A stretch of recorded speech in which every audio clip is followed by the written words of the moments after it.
Deux hommes entrent dans un temple. Même lieu, même heure, même Dieu. Et pourtant, l'un en ressort spirituellement les mains vides, l'autre complètement transformé. C'est pas le début d'une blague, hein. Non, c'est le point de départ d'une parabole millénaire, celle du pharisien et du publicain. Aujourd'hui, on se plonge dans un commentaire qui décortique vraiment cette histoire pour en extraire l'essence. Et notre but, c'est de comprendre ces deux manières radicalement opposées de se voir et de voir sa spiritualité. Exactement, pour voir à quel point ces vieux archétypes nous parlent encore aujourd'hui. Et c'est une histoire d'apparence trompeuse.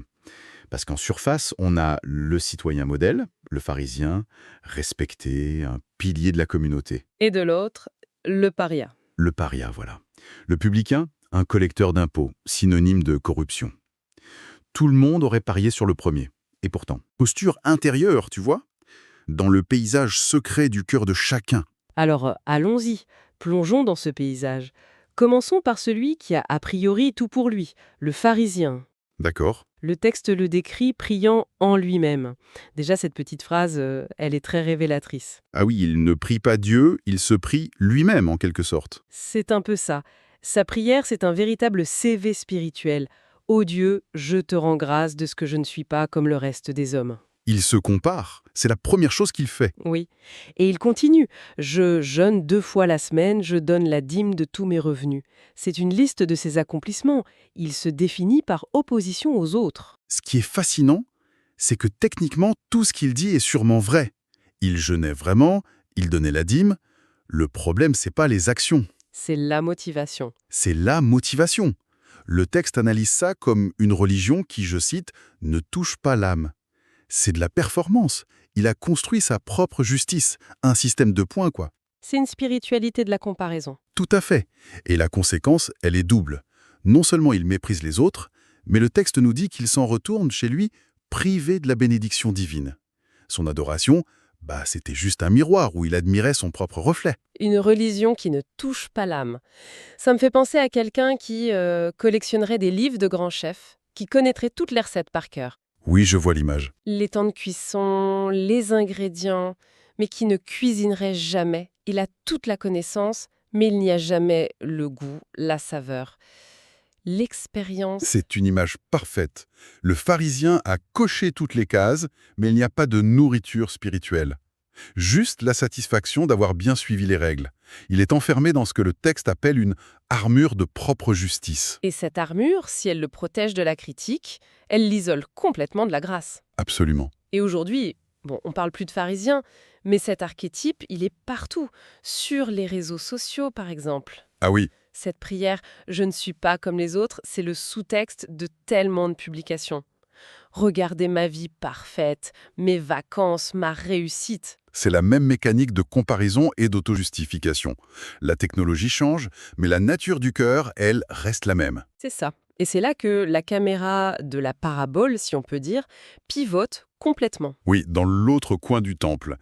Et l'atmosphère est radicalement différente avec le publicain. Le contraste est physique, presque cinématographique.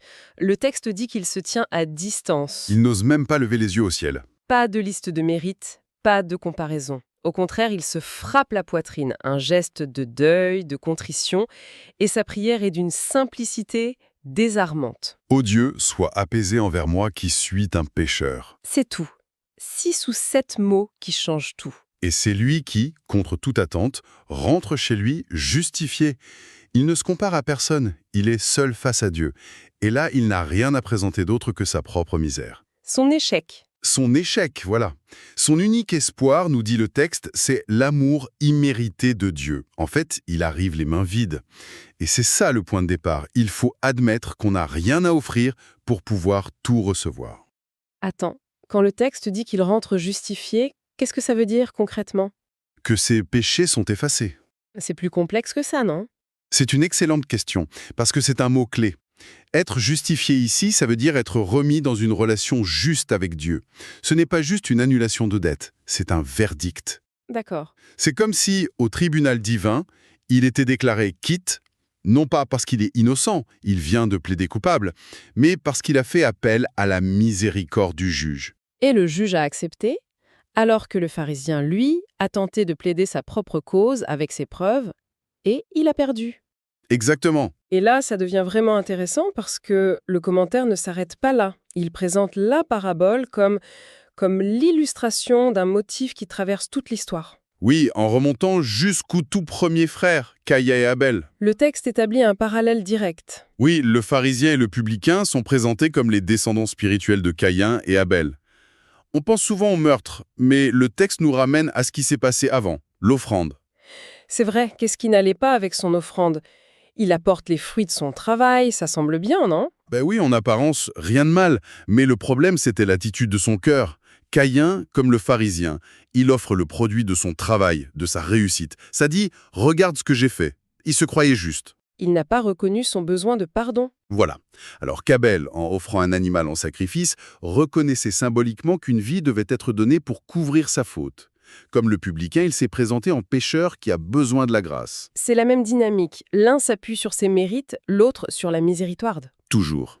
Mais l'exemple plus développé et qui est fascinant, c'est celui de l'apôtre Pierre. Et là, on voit que ces deux archétypes peuvent coexister dans la même personne. Ah oui, à différents moments de sa vie, au début, Pierre est clairement dans le camp du pharisien. Sans aucun doute, le texte rappelle sa déclaration, pleine de confiance en soi. Juste avant la passion du Christ. Quand tous seraient scandalisés, je ne serai pas scandalisé. C'est une phrase de pharisien par excellence. C'est ça. Il se compare aux autres disciples et il se place au-dessus. Il se croit fort, meilleur. Et c'est précisément cette confiance en ses propres forces qui va le mener à sa perte. Et sa chute est brutale. Quelques heures à peine après cette déclaration, il renie son maître. Pas une, mais 3 fois. Le moment de bascule est incroyable. Ce n'est pas un discours, c'est juste le chant d'un coq. Et un regard. Le texte dit que Jésus se retourne et le regarde. Et ce regard est décrit comme mêlant la tristesse, la compassion et l'amour. Et ce regard fait voler en éclats son armure de propre justice. En un instant, il se voit tel qu'il est. Pas le disciple loyal qu'il pensait être, mais un homme faible, lâche. Son cœur est brisé. Il pleura amèrement, dit le texte. C'est sa transformation. C'est le moment où Pierre le pharisien meurt et où Pierre le publicain naît. L'homme sûr de lui devient un homme contrit, anéanti. Et la scène de sa restauration après, elle est tout aussi puissante. Jésus ne l'humilie pas. Il lui pose 3 fois la question « M'aimes-tu » Et la première fois, il ajoute cette petite phrase Crucial, oui. « M'aimes-tu plus que ne m'aime ceci » Il le ramène directement à sa déclaration d'orgueil. Et la réponse de Pierre montre que tout a changé. Il ne dit plus « oui, je t'aime plus que les autres ». Il ne se compare plus. Sa réponse est humble, presque brisée. « Seigneur, tu sais toutes choses, tu sais que je t'aime ». Il s'en remet complètement au savoir de Jésus, plus à sa propre évaluation. Et c'est seulement là, une fois son orgueil pulvérisé, que Jésus lui confie sa mission. Ce qui est fascinant, c'est que le texte suggère que sa plus grande force est née de sa plus grande faiblesse. Ce n'est pas qu'il a surmonté sa chute, c'est que sa chute est devenue le fondement de sa nouvelle identité. Exactement. Sa chute n'est pas un obstacle sur son chemin, c'est le chemin lui-même. C'est cette expérience de sa propre misère qui le qualifie. Et ça nous amène au message central du texte, à une mise en garde très claire. Laquelle? L'orgueil, la propre suffisance. Précisément. C'est décrit comme le plus offensant pour Dieu et le plus dangereux pour l'âme humaine. Le texte met en garde contre l'idée de se croire définitivement sauvé. Tu vois? D'arriver à un certain niveau? Oui. Cette fausse sécurité qui nous amène à faire confiance en nous-mêmes, en notre force, plutôt qu'à la force divine qui est décrite comme un besoin constant, de chaque instant. Il y a cette citation très forte qui est mise en avant. Que celui qui croit être debout prenne garde de tomber. C'est un appel à une vigilance permanente. On n'est jamais à l'abri. La complaisance est le premier pas vers la chute. Absolument. La seule sécurité, selon l'auteur, c'est de se défier de soi-même et de dépendre uniquement de la grâce. Il faut une conscience aiguë de ses propres faiblesses. L'expérience de Pierre, c'est ça. Le Seigneur ne lui a pas épargné l'épreuve. Parce que sa chute était nécessaire. Elle était nécessaire pour qu'il comprenne sa propre fragilité. Sa chute a été causée par sa confiance en lui. Son relèvement a été rendu possible par son humilité brisée. D'accord, le diagnostic est clair. Mais alors, quel est le remède? Comment on sort de cette fameuse armure de propre justice? La première étape, c'est la connaissance de soi. Une lucidité sans concession. Le texte utilise l'image classique du malade qui a besoin d'un médecin. Personne ne va voir un médecin s'il se croit en parfaite santé. C'est ça. Pour désirer l'aide du Christ, dit l'auteur, il faut d'abord se savoir malheureux, misérable, pauvre, aveugle et nu. C'est un vocabulaire très fort. Mais est-ce qu'il n'y a pas un danger à trop se focaliser là-dessus? On pourrait tomber dans la dépréciation, le dégoût de soi, le désespoir. C'est un risque réel, et le texte l'aborde subtilement. La clé, c'est que cette lucidité ne doit pas être un nombrilisme, une autocontemplation morbide. D'accord? Elle n'a de sens que si elle est orientée vers l'extérieur. L'auteur dit que cette vraie vision de soi ne vient que par la contemplation de la perfection du Christ. C'est en regardant l'idéal qu'on réalise à quel point on en est loin. C'est le contraste qui est révélateur. Voilà, ce n'est pas de l'autoflagellation, c'est un contraste qui crée le désir d'être aidé. Et une fois cette prise de conscience faite, quelle est l'étape suivante? C'est le renoncement au moi, l'abnégation. Et le texte insiste sur un point. Ce n'est pas un acte ponctuel, une grande décision héroïque. C'est un processus continu, une attitude de chaque jour. D'accord. Il y a même une prière qui résume cette démarche et qui est l'antithèse totale de celle du pharisien. « Seigneur, prends mon cœur, car je ne puis te le donner. Sauve-moi en dépit de moi-même. » C'est une prière de dépendance totale. C'est l'aveu qu'on n'est même pas capable de donner son propre cœur. C'est un lâcher-prise radical. C'est presque un soulagement en fait. Oui, c'est ça. On abandonne le fardeau d'avoir à être parfait par soi-même. Exactement.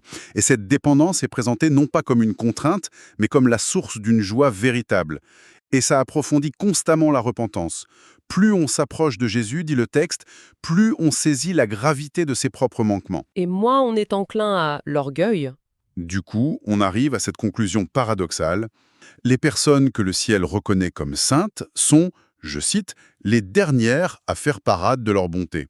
Donc, pour résumer, cette analyse nous a présenté deux chemins qui partent dans des directions opposées. D'un côté, le chemin de l'orgueil, de la comparaison, qui mène à une impasse, à un retour les mains vides. Et de l'autre, le chemin de l'humilité, de la lucidité sur son état, de la reconnaissance de son besoin. Et qui, lui, ouvre la porte à la grâce et à une transformation profonde et continue.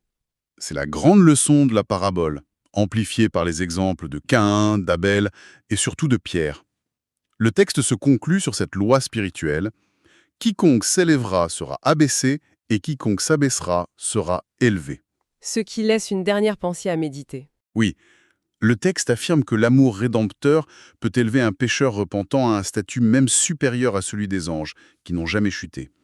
Et on peut alors se poser la question, est-ce que l'expérience de la chute, du pardon et du relèvement, est-ce que ça crée une profondeur de caractère, une empathie, une gratitude que la perfection intacte ne peut tout simplement pas connaître?